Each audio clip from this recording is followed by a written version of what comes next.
Hello friends, सुमाटाक art and education में आपका स्वागत है। आज हम अपने इस वीडियो में देखेंगे गरीबी निवारण एवं कल्याणकारी योजनाएं। देख लेते हैं। राष्ट्रीय खाद्य सुरक्षा अधिनियम 2013 पहली योजना है। राष्ट्रीय खाद्य सुरक्षा अधिनियम 2013 देखते हैं। सरकार द्वारा राष्ट्रीय खाद्य सुरक्षा अधिनियम 2013 पारित किया गया, जिसका उद्देश्य देश के प्रत्येक नागरिक को पर्याप्त मात्रा में खाद्यान्न उपलब्ध कराना है, जिससे उन्हें खाद्य एवं पोषण सुरक्षा मिले तथा वे गरिमापूर्ण जीवन जी सकें। यानी कि इस अधिनियम यानी राष्ट्रीय खाद्य सुरक्षा अधिनियम 2013 के अंतर्गत 75% ग्रामीण आबादी तथा 50% शहरी आबादी अर्थात लगभग 2/3 67% आबादी को भोजन का कानूनी अधिकार प्रदान किया गया है। अधिनियम के अंतर्गत पात्र परिवारों को सार्वजनिक वितरण प्रणाली के माध्यम से 3 रुपये, 2 रुपये तथा 1 रुपये प्रति किलोग्राम कीमत पर क्रमशः चावल, गेहूं तथा मोटे अनाजों की 5 किलोग्राम मात्रा प्रति व्यक्ति प्रति माह सहायकी सब्सिडी कीमत पर प्रदान की जाती है। अधिनियम में 18 या इससे अधिक उम्र की महिलाओं का नाम मुखिया के तौर पर नामित करने तथा उन्हीं के नाम पर राशन कार्ड जारी करने का प्रावधान है। यदि ऐसा नहीं है तो परिवार के सबसे बड़े पुरुष सदस्य को मुखिया के तौर पर नामित करने का प्रावधान है। वर्तमान में यह नियम सभी राज्यों, संघ राज्य क्षेत्रों में क्रियान्वित किया जा रहा है और 81.35 करोड़ व्यक्तियों के लक्षित कवरेज में से 80 करोड़ व्यक्ति कवर किए जा रहे हैं।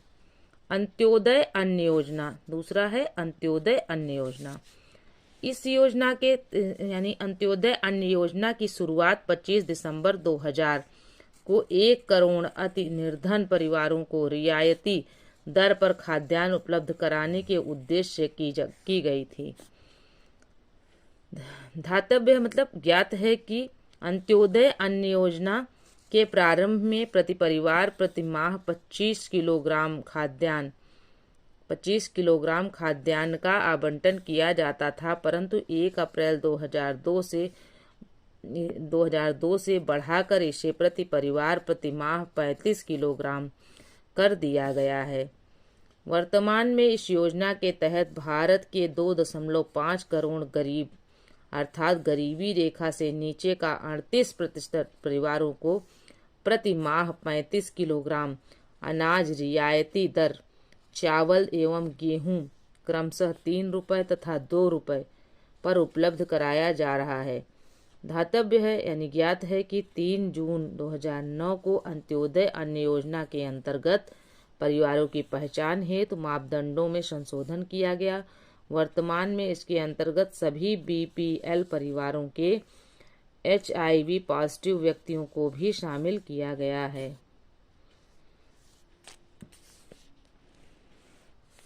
अगला है तीसरी योजना है राष्ट्रीय खाद्य सुरक्षा मिशन। इस योजना में क्या होता है देख लेते हैं।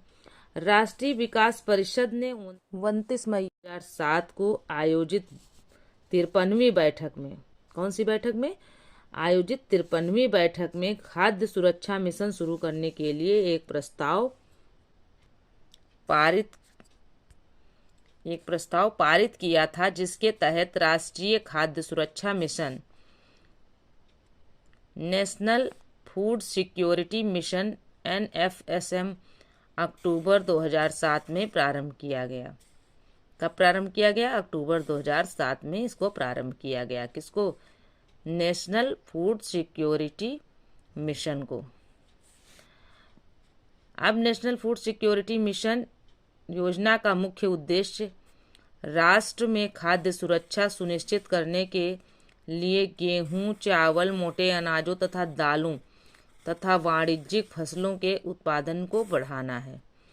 निजी फार्म स्तर पर भूमि की उर्वरता और उत्पादकता का संवर्धन कर किसानों के आत्मविश्वास में वृद्धि तथा खेत स्तर पर लाभ को बढ़ाना भी इसका मुख्य उद्देश्य था। इस मिशन के तहत 12वीं पंचवर्षीय योजना अवधि में 25 मिलियन टन यानी 10 मिलियन टन चावल, 8 मिलियन टन गेहूं, 4 मिलियन टन दालें तथा 3 मीट्रिक टन मोटे अनाज अतिरिक्त खाद्यान्न उत्पादन का लक्ष्य रखा गया था। प्रधानमंत्री किसान संपदा योजना मई 2017 में केंद्र प्रायोजित योजना संपदा scheme for agro marine processing and development of agro processing cluster को मंजूरी प्रदान की गई, जिसका 26 मई 2017 को पुनर्नामकरण करते हुए किसान संपदा योजना कर दिया गया। वर्तमान में यह योजना प्रधानमंत्री किसान संपदा योजना PMKSY के रूप में जाना जा रहा है। इस स्कीम का कार्यान्वयन खाद्य प्रसंस्करण उद्योग मंत्रालय द्वारा किया जा रहा है। प्रधानमंत्री किसान संपदा योजना एक व्यापक पैकेज है जिसके परिणामस्वरूप खेत से लेकर खुदरा बिक्री केंद्रों तक दक्ष आपूर्ति श्रृंखला प्रबंधन के साथ आधुनिक अवसंरचना का सृजन होगा। इससे देश में न केवल खाद्य प्रसंस्करण क्षेत्र की वृद्धि को तीव्र गति प्राप्त होगी, बल्कि यह किसानों को बेहतर मूल्य दिलाने तथा किसानों की आय को दोगुना करने, विशेष रूप से ग्रामीण क्षेत्रों में रोजगार के भारी अवसरों का सृजन करने, कृषि उपज की बर्बादी में कमी लाने, प्रसंस्करण तथा प्रसंस्कृत खाद्य पदार्थों के निर्यात के स्तर को बढ़ाने की दिशा में एक बड़ा कदम होगा। आगे देख लेते हैं। प्रधानमंत्री किसान संपदा योजना के अंतर्गत निम्न स्कीमों का क्रियान्वयन किया जाएगा, यानी कई ये जो स्कीमें लाई जाएंगी यानी ये दी गई हैं नीचे, देख लेते हैं। जैसे मेगा खाद्य पार्क, कोल्ड चेन, खाद्य प्रसंस्करण एवं परिरक्षण क्षमताओं का सृजन विस्तार, कृषि प्रसंस्करण क्लस्टर अवसंरचना, बैकवर्ड और फॉरवर्ड लिंकेजों का सृजन, खाद्य संरक्षा एवं गुणवत्ता आश्वासन अवसंरचना तथा मानव संसाधन एवं संस्थान। ज्ञात है कि यानी धातव्य है कि बजट 2021-22 में इस योजना हेतु 700 करोड़ रुपए आवंटित किया गया है। यानी इस योजना के लिए कितने करोड़ रुपए दिए गए हैं? 700 करोड़ रुपए आवंटित किए गए हैं। गरीबी तथा बेरोजगारी उन्मूलन से संबंधित योजनाएं। योजना और प्रारंभ वर्ष। कौन सी योजना किस वर्ष प्रारंभ हुई वो देख लेते हैं। राष्ट्रीय ग्रामीण रोजगार गारंटी योजना 2006 में प्रारंभ हुई। भारत निर्माण कार्यक्रम 2005 में, अंत्योदय अन्न योजना 2000 में, जन श्री बीमा योजना 2000 में, प्रधानमंत्री ग्रामोदय योजना 2000 में, अन्नपूर्णा योजना 2000 में प्रारंभ हुई। जवाहर ग्राम समृद्धि योजना 1999 में प्रारंभ हुई। स्वर्ण जयंती ग्राम स्वरोजगार योजना 1999 में प्रारंभ हुई। स्वर्ण जयंती शहरी रोजगार योजना 1997 में प्रारंभ हुई। रोजगार आश्वासन योजना 1993 में प्रारंभ हुई। प्रधानमंत्री रोजगार योजना 1993 में प्रारंभ हुई। एक बार रोजगार वाला फिर से देख लेते हैं। रोजगार आश्वासन योजना 1993 में प्रारंभ हुई। प्रधानमंत्री रोजगार योजना 1993 में प्रारंभ हुई। इंदिरा आवास योजना 1985 में प्रारंभ हुई 1985। जवाहर रोजगार योजना 1989 में प्रारंभ हुई। द्वकरा योजना जो है 1982 में प्रारंभ हुई। ट्राइसेम योजना 1979 में प्रारंभ हुई। आगे देख लेते हैं। महात्मा गांधी राष्ट्रीय ग्रामीण रोजगार गारंटी योजना मनरेगा। ये इस पे क्वेश्चन बहुत आते हैं और पूछे जाते हैं और इम्पोर्टेंट भी है, इसलिए देख लेते हैं। राष्ट्रपति द्वारा 5 सितंबर 2005 को स्वीकृत प्रदान करने के उपरांत राष्ट्रीय ग्रामीण रोजगार गारंटी योजना नरेगा, पहले नरेगा का नाम से प्रारंभ हुई थी, नरेगा का शुभारंभ आंध्र प्रदेश के अंतरपुर जिले से 2 फरवरी 2006 को देश के 200 चुनिंदा जिलों में किया गया था। वर्ष 2007-8 में इसका विस्तार 130 अतिरिक्त जिलों में कर दिया गया। 1 अप्रैल 2008 को इसका विस्तार जम्मू एवं कश्मीर को छोड़कर देश के सभी जिलों में कर दिया गया। यानी जम्मू कश्मीर को छोड़ दिया गया, बाकी सभी जिलों में इसका विस्तार कर दिया गया। नरेगा का फिर आया 2 अक्टूबर 2009 को नरेगा का नाम परिवर्तित करके महात्मा गांधी राष्ट्रीय ग्रामीण रोजगार गारंटी योजना यानी मनरेगा कर दिया गया। नरेगा को मनरेगा कब किया गया? 2 अक्टूबर 2009 में। नरेगा का नाम परिवर्तित करके क्या रखा गया? मनरेगा रख दिया गया। मनरेगा का लक्ष्य प्रत्येक ग्रामीण परिवार के एक वयस्क सदस्य को न्यूनतम 100 दिन का अकुशल रोजगार उपलब्ध कराना है। अधिकतम अधिनियम के तहत रोजगार हेतु आवेदन प्राप्त होने के दिनांक से 15 दिन के भीतर रोजगार प्रदान करने की गारंटी प्रभावी हो जाती है। मांग किए जाने की तारीख से 15 दिन के भीतर रोजगार प्रदान न किए जाने की स्थिति में राज्य अधिनियम के अनुसार को उस लाभार्थी को बेरोजगारी भत्ते का भुगतान करना होता है। कार्य गांव के 5 किलोमीटर की परिधि में ही प्रदान किया जाता है। 5 किलोमीटर से अधिक दूर पर रोजगार प्रदान किए जाने की स्थिति में अतिरिक्त परिवहन और जीवन यापन व्यय को पूरा करने के लिए 10% अधिक वेतन का भुगतान किया जाएगा। यानी अगर कोई व्यक्ति किसी व्यक्ति को जो रोजगार मतलब मान लो अगर रोजगार दिया भी गया लेकिन 5 किलोमीटर से अधिक दूर होगा, मतलब वो जो व्यक्ति काम करने जाएगा अगर वो 5 किलोमीटर से अधिक दूर काम करने जा रहा है तो उसे जो है क्या कहते हैं उसे जो है जीवन यापन उसे जो है रोजगार प्रदान किए जाने की स्थिति में अगर वो दूर जाएगा तो उसके लिए क्या मिलेगा? अतिरिक्त परिवहन मिलेगा, खर्च और जीवन यापन व्यय को पूरा करने के लिए 10% अधिक वेतन का भुगतान भी किया जाएगा। इस योजना के अंतर्गत कम से कम 1/3 महिला लाभार्थियों को रखा जाता है। किसके अंतर्गत? मनरेगा के अंतर्गत। भारत सरकार इसकी मजदूरी दर राज्यवार अधिसूचित करती है और यह उपभोक्ता मूल्य सूचकांक द्वारा तथा यथा निर्धारित मुद्रास्फीति के अनुसार तय की जाती है। भारत सरकार अकुशल शारीरिक श्रम का 100% लागत, सामग्री का 75% लागत, कुशल और अर्धकुशल कामगारों के वेतन का 75% लागत तथा कुल प्रशासनिक व्यय का 6% लागत वहन करती है। शेष व्यय राज्य सरकारें वहन करती हैं। इस अधिनियम में यह आदेश किया गया है कि किसी ग्राम पंचायत से किए गए कार्यों की कुल लागत में मजदूरी व्यय से सामग्री व्यय का अनुपात 60:40 का होगा। 60:40 का होना चाहिए। सभी कार्यस्थलों पर शिशुगृह, पेयजल, शेड जैसी सुविधाओं की व्यवस्था की जानी चाहिए।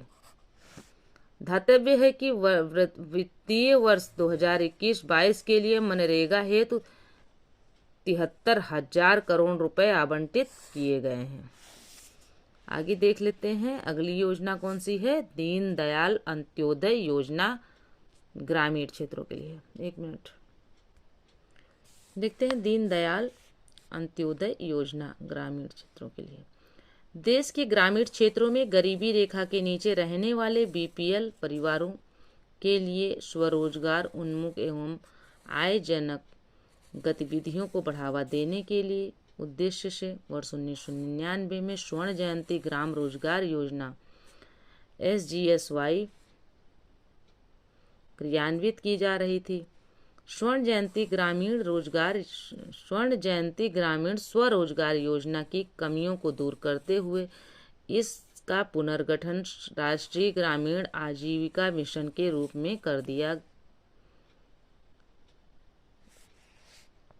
रूप में कर इसकी औपचारिक शुरुआत 3 जून 2011 को की गई। नवंबर 2015 से इस योजना का नया नामकरण दीनदयाल अंत्योदय योजना राष्ट्रीय ग्रामीण आजीविका मिशन DAYNRLM किया गया है।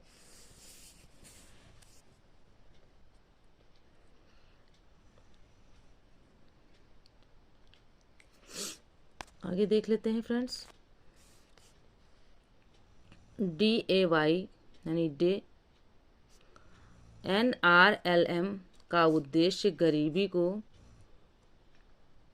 कम करने हेतु गरीब परिवारों को लाभकारी स्वरोजगार तथा कुशल मजदूरी रोजगार के अवसर उपलब्ध करवाना है, जिससे ग्रामीणों की आजीविका में सतत सुधार हो सके। तो फिर है दीनदयाल अंत्योदय योजना राष्ट्रीय ग्रामीण आजीविका मिशन के कुल व्यक्तिगत लाभार्थियों में 50% अनुसूचित जाति जनजाति, 15% अल्पसंख्यक वर्ग तथा 3% शारीरिक रूप से अक्षम लोगों को शामिल किया जाएगा। दीनदयाल अंत्योदय योजना राष्ट्रीय ग्रामीण आजीविका मिशन एक केंद्र प्रायोजित योजना है। इस कार्यक्रम का वित्तीयन केंद्र एवं राज्यों द्वारा 75:25 के अनुपात सिक्किम सहित उत्तर पूर्वी राज्यों हेतु यह अनुपात 90:10 तथा केंद्र शासित के लिए पूर्णतः केंद्र समर्पित में किया जाएगा। आगे देख लेते हैं। मार्च 2021 के अंत तक यह मिशन 34 राज्यों केंद्र शासित प्रदेशों के 692 जिलों में संचालित है। आगे देख लेते हैं। दीनदयाल अंत्योदय शहरी योजना, वो ग्रामीण थी, अब ये शहरी योजना है।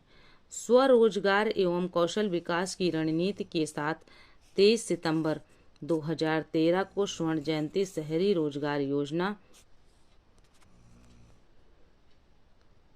SJSRY के स्थान पर राष्ट्रीय शहरी आजीविका मिशन का शुभारंभ किया गया था। वर्तमान में राष्ट्रीय शहरी आजीविका मिशन को सभी शहरी गरीबों तक विस्तारित करते हुए इसका नाम परिवर्तित कर दीनदयाल अंत्योदय योजना राष्ट्रीय शहरी आजीविका मिशन कर दिया गया।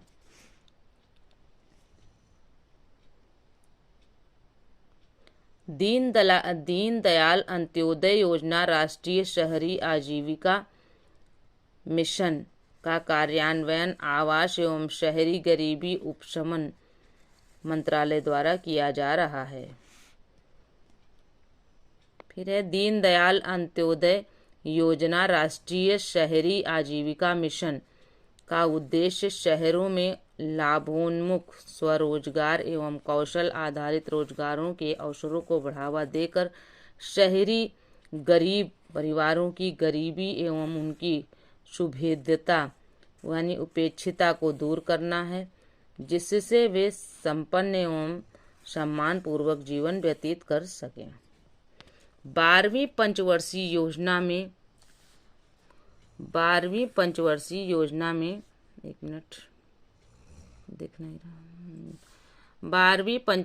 योजना में दीनदयाल अंत्योदय योजना राष्ट्रीय शहरी आजीविका मिशन सभी जिला मुख्यालय शहरों जनसंख्या की परवाह किए बिना तथा 2011 की जनगणना के आधार पर 1 लाख या अधिक की आबादी के अन्य सभी शहरों में लागू किया गया था, किंतु अब इसका विस्तार सभी शहरों तक कर दिया गया है।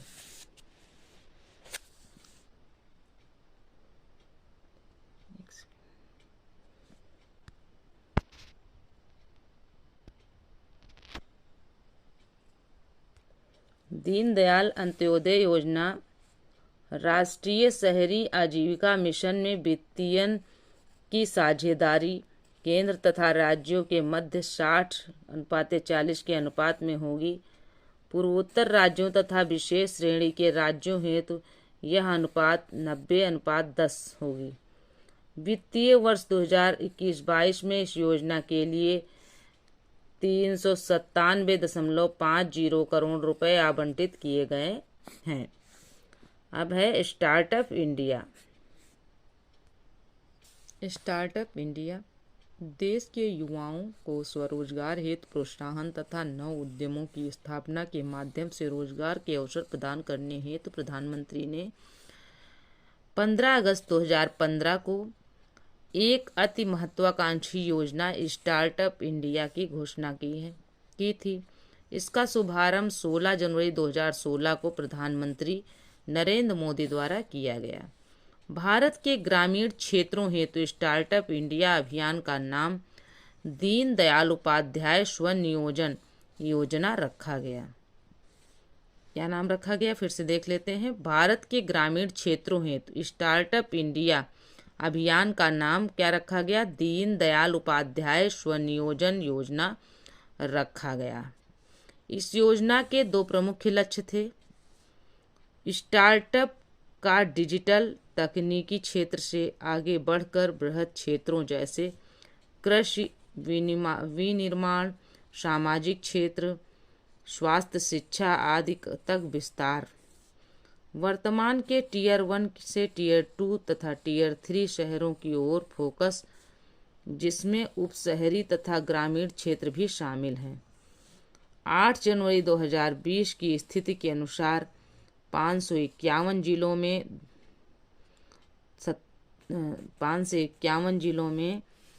27,084 स्टार्टअप को मान्यता दी गई। आगे देख लेते हैं। स्टैंड अप इंडिया देश में उद्यमिता को बढ़ावा देने तथा बड़े पैमाने पर रोजगार सृजन के उद्देश्य से 15 अगस्त 2015 को प्रधानमंत्री नरेंद्र मोदी जी ने एक युगांतकारी योजना स्टैंड अप इंडिया की घोषणा की थी। स्टैंड अप इंडिया योजना का शुभारंभ 5 अप्रैल 2016 को बाबू जगजीवन राम के जन्म दिवस तथा बाबा साहेब डॉक्टर भीमराव अंबेडकर की 125वीं जयंती के अवसर पर प्रधानमंत्री नरेंद्र मोदी जी द्वारा नोएडा से किया गया। इस योजना के 3 प्रमुख उद्देश्य हैं। संस्थागत साख संरचना तथा अनुसूचित जाति, जनजाति एवं महिला उद्यमियों की पहुंच को आसान बनाना, जो अब तक इसके लिए अयोग्य समझे गए थे। इन वर्गों को भी देश की आर्थिक समृद्धि में भागीदार बनाना। योजना के माध्यम से लगभग 2.5 लाख ऋण इच्छुकों को पूरे देश में स्थित 1.25 लाख बैंक शाखाओं के माध्यम से लाभान्वित करना। स्टैंड अप इंडिया योजना का लक्ष्य देश के सभी वाणिज्यिक बैंकों की प्रत्येक शाखा से कम एक अनुसूचित जाति एवं जनजाति वर्ग से तथा एक महिला ऋणग्राही को 10 लाख से 1 करोड़ तक का ऋण किसी नव उद्यम हेतु उपलब्ध करवाना है। इस योजना के क्रियान्वयन हेतु सब्सिडी SIDBI द्वारा पुनर्वित्त पोषण किया जाएगा। आगे देख लेते हैं। राष्ट्रीय कौशल विकास तथा उद्यमिता नीति 2015। प्रधानमंत्री नरेंद्र मोदी की अध्यक्षता में केंद्रीय मंत्रिमंडल ने भारत की प्रथम एकीकृत राष्ट्रीय कौशल विकास तथा उद्यमिता नीति national skill development and entrepreneurship policy को 1 जुलाई 2015 को मंजूरी दी गई। 15 जुलाई 2015 को नई दिल्ली में प्रधानमंत्री ने राष्ट्रीय कौशल विकास मिशन का शुभारंभ किया। राष्ट्रीय कौशल विकास तथा उद्यमिता नीति 2015 जारी की और स्किल इंडिया के लोगों का अनावरण किया। इस नीति का प्रमुख उद्देश्य युवाओं तथा कर्मचारियों का सशक्तिकरण कर उनकी उत्पादकता में वृद्धि करना था। आगे देख लेते हैं प्रधानमंत्री कौशल विकास योजना। प्रधानमंत्री की अध्यक्षता वाले केंद्रीय मंत्रिमंडल ने 1500 करोड़ रुपए की लागत वाली प्रधानमंत्री कौशल विकास योजना को 20 मार्च 2015 को मंजूरी प्रदान की तथा इसे 15 जुलाई 2015 को प्रारंभ किया गया। आगामी 4 वर्षों यानी 2016-2020 में देश के 1 करोड़ युवाओं को प्रशिक्षित करना इस योजना का प्रमुख लक्ष्य था। किस योजना का? प्रधानमंत्री कौशल विकास योजना का लक्ष्य था कि जो है 1 करोड़ युवाओं को प्रशिक्षित करना तथा योजना का प्रमुख लक्ष्य, इस योजना का प्रमुख लक्ष्य रखा गया कि 1 करोड़ युवाओं को प्रशिक्षित किया जाएगा प्रधानमंत्री कौशल विकास योजना के तहत। आगे देख लेते हैं।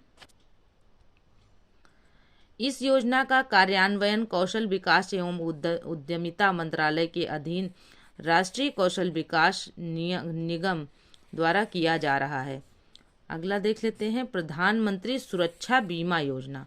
प्रधानमंत्री सुरक्षा बीमा योजना भारत सरकार द्वारा समर्थित दुर्घटना बीमा योजना है, जिसकी घोषणा तत्कालीन वित्त मंत्री अरुण जेटली ने वार्षिक बजट 2015-16 में की थी। प्रधानमंत्री सुरक्षा बीमा योजना का शुभारंभ प्रधानमंत्री नरेंद्र मोदी द्वारा 9 मई 2015 को कोलकाता से ऐसे लोगों के लिए किया गया है जिनके पास किसी भी तरह का जीवन बीमा नहीं है। इस योजना को प्रधानमंत्री जन धन योजना से जोड़ दिया गया है। योजना की अवधि 1 वर्ष है जो 1 जून से 31 मई तक होगी। इसका प्रत्येक वर्ष नवीनीकरण हो सकता है। 18 से 70 वर्ष की आयु वाले समस्त बचत बैंक खाताधारी इस योजना में शामिल होने के पात्र हैं। यानी जो लोग 18 साल के हैं, 18 से 70 साल तक के बीच के लोग हैं, वे जो है आयु वाले लोग समस्त बचत बैंक खाताधारी इस योजना में शामिल होने के पात्र हैं। बैंक खाते के लिए आधार कार्ड प्राथमिक केवाईसी होगा। बैंक खाते के लिए आधार कार्ड प्राथमिक केवाईसी होगा। प्रत्येक लाभार्थी को 12 रुपये प्रति वर्ष बतौर प्रीमियम देना होगा।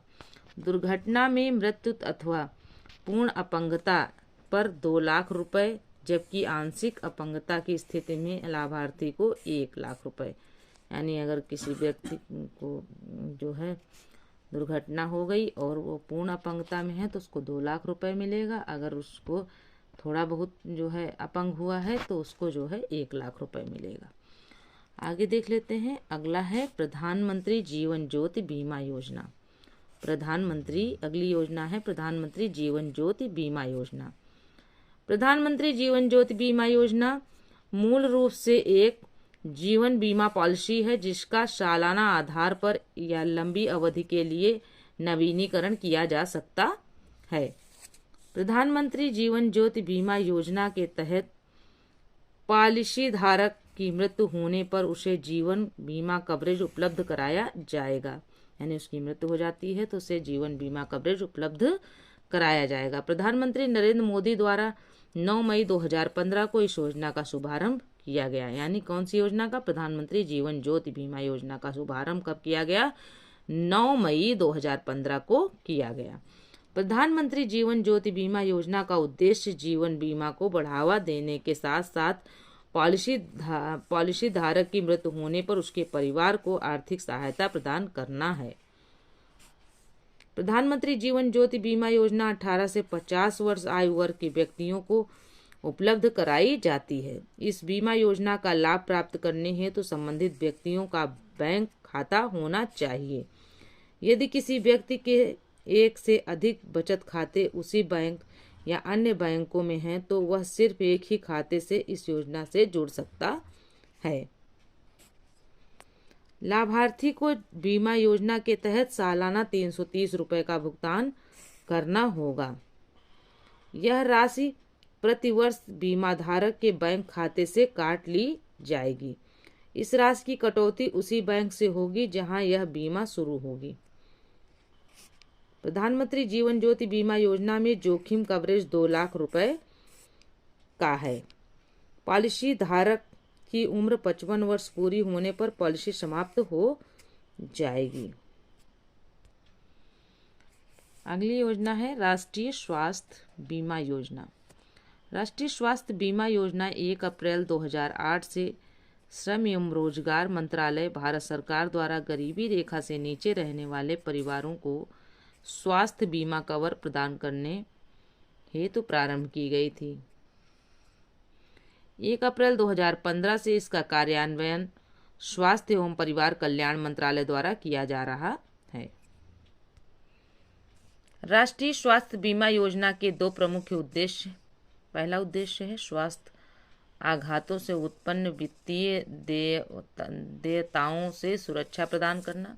गरीबी रेखा से नीचे के परिवारों और असंगठित क्षेत्र के अन्य कमजोर वर्गों के अस्पताल व्यय की पूर्ति तथा उसकी गुणवत्तापूर्ण स्वास्थ्य देखभाल तक पहुंच में सुधार करना। असंगठित क्षेत्र के कामगार JBPL श्रेणी में आते हैं। वे और उनके परिवार के सदस्य 5 सदस्यों का परिवार योजना के तहत लाभ के पात्र हैं। आगे देख लेते हैं। राष्ट्रीय स्वास्थ्य बीमा योजना केंद्र सरकार द्वारा प्रायोजित है। 750 रुपये के वार्षिक प्रीमियम की 75% राशि का भुगतान केंद्र सरकार द्वारा, जबकि 25% राशि का भुगतान राज्य सरकार द्वारा किया जाता है। पूर्वोत्तर राज्यों तथा जम्मू कश्मीर के संदर्भ में यह अनुपात 90:10 का है। प्रति परिवार प्रतिवर्ष पारिवारिक आधार पर कुल बीमा राशि 30,000 रुपये है।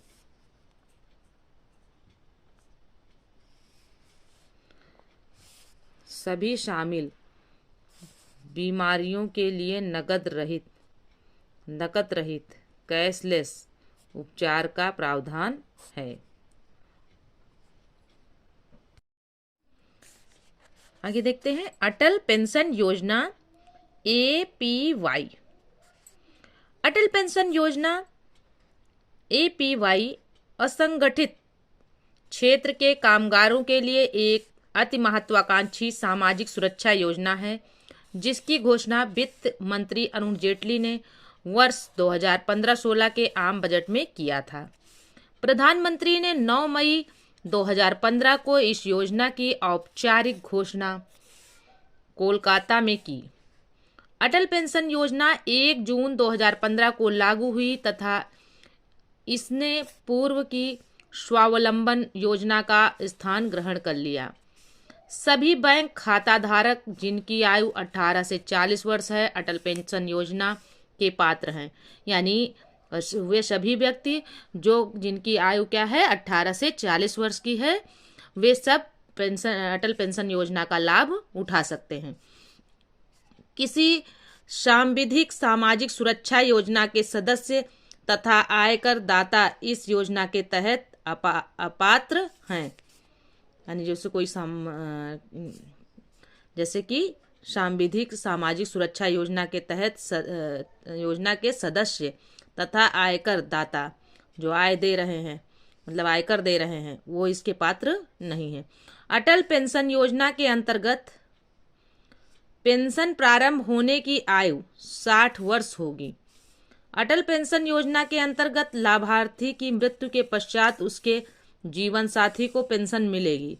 तदोपरांत लाभार्थी द्वारा नामित व्यक्ति को 1.7 लाख से 8.5 लाख तक की धनराशि प्रदान की जाएगी। अटल पेंशन योजना का संचालन पेंशन निधि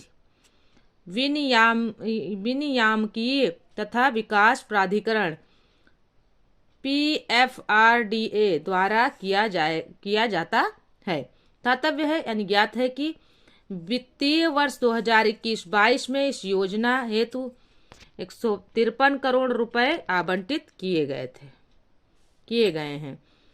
अगली योजना है राष्ट्रीय ग्रामीण स्वच्छ मिशन। राष्ट्रीय ग्रामीण स्वच्छ mission, national rural health mission, NRHM 12 अप्रैल 2005 को प्रारंभ किया गया।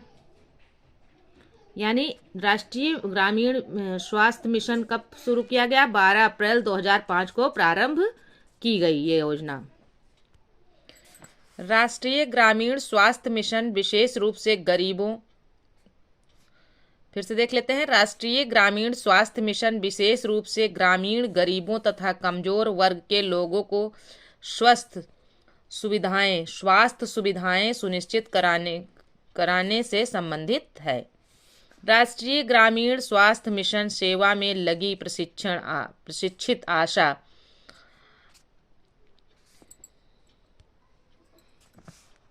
एक्रेडिटेड सोशल हेल्थ एक्टिविटीज़ की भूमिका बहुत ही महत्वपूर्ण है। अगला देख लेते हैं, राष्ट्रीय शहरी स्वास्थ्य मिशन NUHM। इस मिशन की शुरुआत वर्ष 2013 में हुई।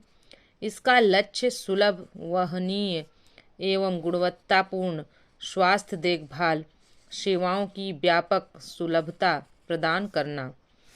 यहाँ पर देख लेते हैं केंद्रीय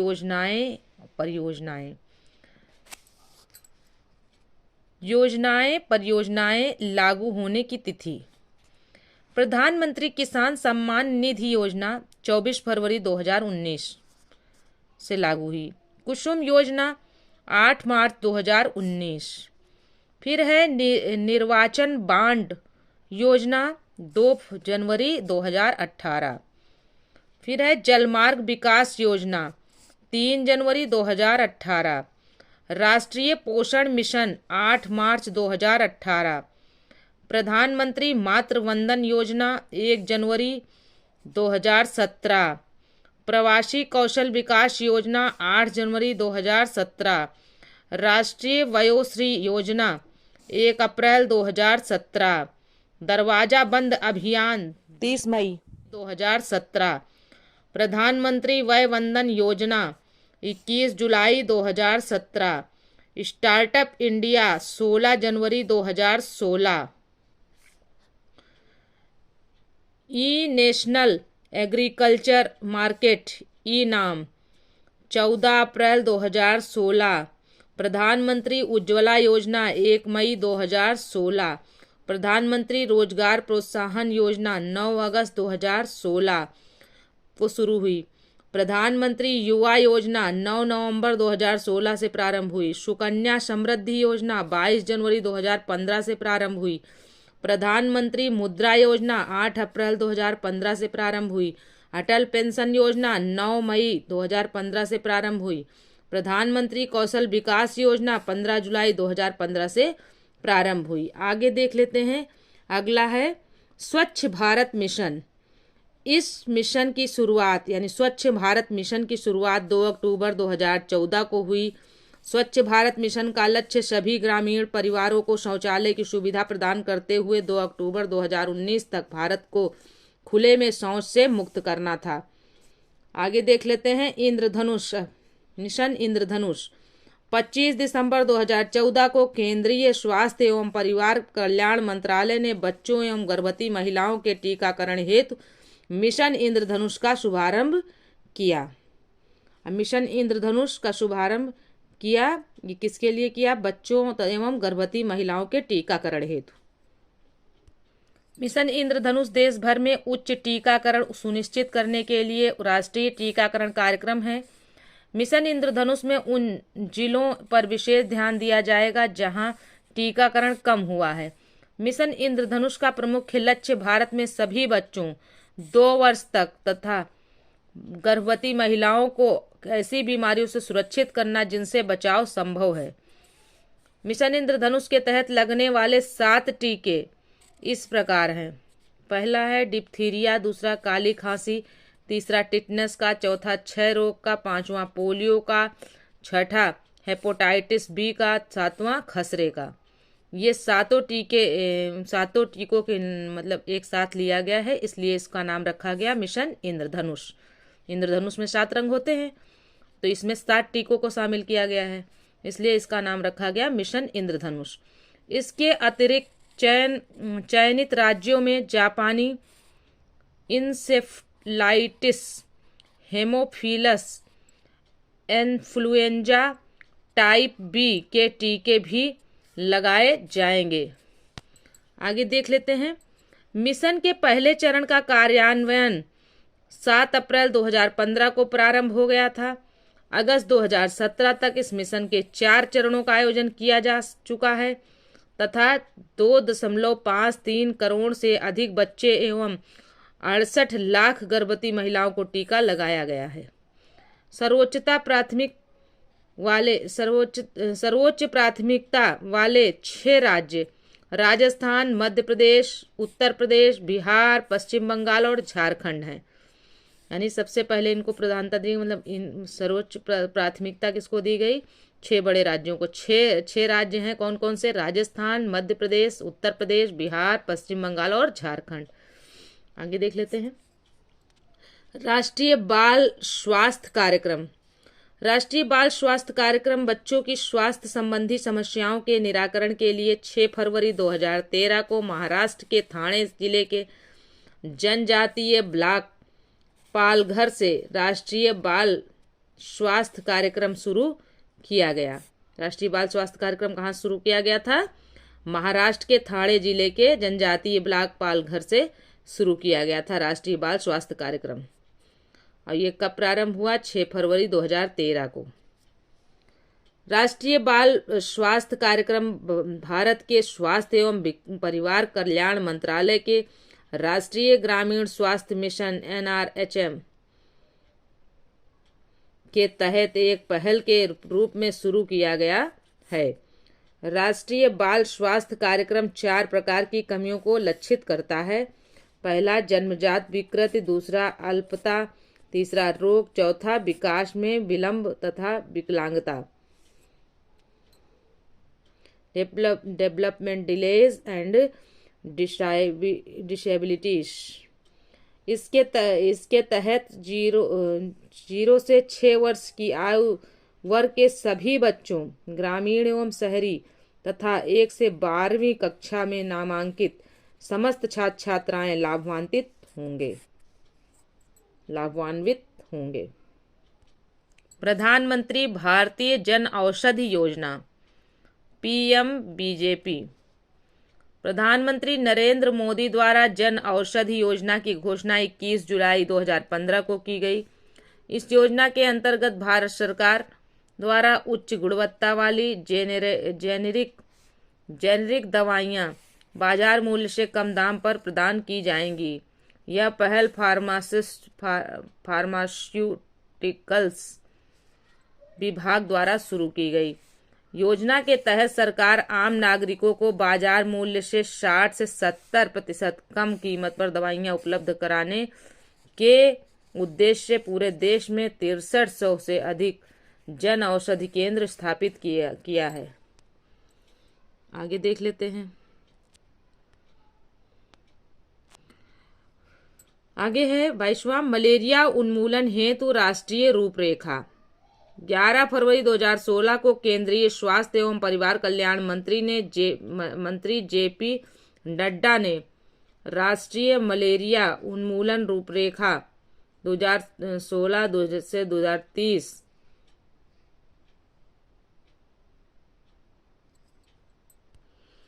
है national framework for malaria elimination 2016 से 30 तक NFME को जारी किया। आगे देख लेते हैं फ्रेंड्स। मलेरिया उन्मूलन हेतु राष्ट्रीय रूपरेखा वर्ष 2030 तक मलेरिया के उन्मूलन के लिए भारत की रणनीति को रेखांकित करती है। मलेरिया उन्मूलन हेतु राष्ट्रीय रूपरेखा योजना के निम्न उद्देश्य हैं। पहला, निम्न कैटेगरी फर्स्ट तथा मध्यम कैटेगरी सेकेंड श्रेणी के सभी राज्यों केंद्र शासित प्रदेशों से वर्ष 2022 तक मलेरिया का उन्मूलन करना। दूसरा है, सभी राज्य केंद्र शासित प्रदेशों एवं जिलों में प्रति 1000 जनसंख्या पर एक मामले से भी कम के स्तर पर लाना। 31 राज्य केंद्र शासित प्रदेशों में वर्ष 2024 तक मलेरिया का उन्मूलन करना। वर्ष 2027 तक सभी राज्यों केंद्र शासित प्रदेशों कैटेगरी 3 में मलेरिया के देशज संचरण को रोकना। वर्ष 2030 तक देश के मलेरिया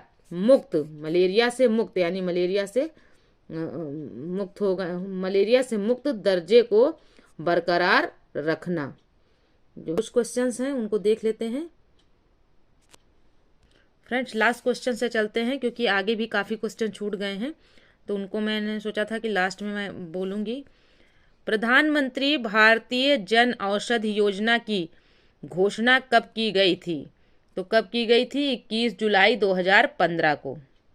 फिर से देख लीजिए, प्रधानमंत्री भारतीय जन औषधि योजना की घोषणा कब की गई? तो 21 जुलाई 2015 को। यहाँ पे लिख देती हूँ 21 जुलाई 2015। ओके, आगे देख लेते हैं फ्रेंड्स। फ्रेंड्स, एक बॉक्स में एक क्वेश्चन और दिख रहा है, देख लीजिए। गर्भवती महिलाओं और बच्चों के टीकाकरण के लिए कौन सा मिशन चलाया गया था? तो आप अभी हमने बताया ना, मिशन इंद्रधनुष। कौन सा मिशन चलाया गया? मिशन इंद्रधनुष चलाया गया था 25 दिसंबर 2014 को। ठीक है फ्रेंड्स, यहाँ पर एक क्वेश्चन और है। स्वच्छ भारत मिशन का शुभारंभ कब किया गया? तो स्वच्छ भारत मिशन का शुभारंभ कब किया गया था? 2 अक्टूबर 2014 को। ठीक है फ्रेंड्स, यहाँ पर भी एक क्वेश्चन है। राष्ट्रीय स्वास्थ्य बीमा योजना का शुभारंभ कब किया गया था? तो कब किया गया? 1 अप्रैल 2008 को। कब किया गया? 1 अप्रैल 2008। ठीक है, आगे देख लेते हैं फ्रेंड्स। यहाँ भी एक क्वेश्चन है। प्रधानमंत्री कौशल विकास योजना का शुभारंभ कब किया गया? तो शुभारंभ कब किया गया था? 15 जुलाई 2015 को। कब किया गया? 15 जुलाई 2015 को। ठीक है फ्रेंड्स, एक क्वेश्चन और है। स्टैंड अप इंडिया योजना का शुभारंभ कब किया गया? कब किया गया था? तो 5 अप्रैल 2016 को स्टैंड अप इंडिया योजना का प्रारंभ किया गया, 5 अप्रैल 2016 को। ओके फ्रेंड्स, यह वीडियो यहीं तक था। मिलते हैं अगले वीडियो में, तब तक के लिए जय हिंद, जय भारत। वीडियो पसंद आए तो चैनल को सब्सक्राइब करें, वीडियो को लाइक करें, अपने दोस्तों में शेयर करें।